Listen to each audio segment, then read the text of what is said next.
நீங்கள் உயிரடைவீர்கள். கர்த்தராகிய ஆண்டவர் இந்த எலும்புகளை நோக்கி, இதோ நான் உங்களுக்குள் ஆவியை பிரவேசிக்க பண்ணுவேன், அப்பொழுது உயிரடைவீர்கள். நான் உங்கள் மேல் நரம்புகளை சேர்த்து உங்கள் மேல் மாம்சத்தை உண்டாக்கி உங்களை தோலினால் மூடி உங்களில் ஆவியை கட்டளையிடுவேன், அப்பொழுது நீங்கள் உயிரடைந்து நான் கர்த்தர் என்று அறிந்து கொள்வீர்கள் என்று உரைக்கிறார் என்று சொல் என்றார். எசேக்கியேல் 37:5-6. எசேக்கியேல் 37:1-6 அடங்கிய பகுதி எசேக்கியேல் புஸ்தகத்தில் நன்கு அறியப்பட்ட பகுதி. உலர்ந்த எலும்புகளின் பள்ளத்தாக்கு தரிசனம் கடவுள் எவ்வாறு தம் மக்களை மீட்டெடுப்பார் என்பதை நமக்கு சித்தரிக்கின்றது. மேலும் இந்த பகுதி இஸ்ரவேலின் எதிர்கால மறு சீரமைப்பை கூறுகிறது. இந்த மறுசீரமைப்பு ஆன்மீக மறுமலர்ச்சி மற்றும் நாட்டின் மறுமலர்ச்சியை குறிக்கிறது.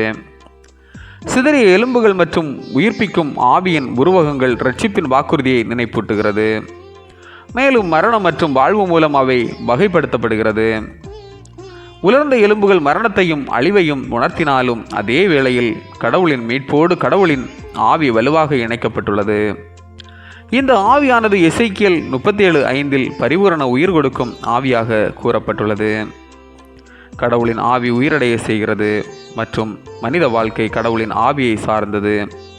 இவ்வாறு ஆவியின் வளங்கள் மறு உருவாக்கத்தின் அடிப்படையில் விளக்கப்படுகிறது. ஏனெனில் உலர்ந்த எலும்புகள் வாழ்க்கை அடைவது அனைத்து சாத்தியங்களுக்கும் அப்பாற்பட்டவை. ஆனால் தூய ஆவியர் உயிர்ப்பிக்கின்றார், உயிரடைய செய்கின்றார்.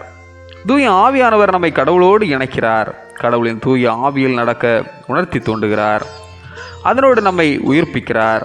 உயிர் பெறாத உலர்ந்த எலும்புகளை உயிர் பெற செய்த ஆவியர் நம்பிக்கையற்ற சூழலில் நம்மை நடத்தி உயிரடைய செய்கிறார்.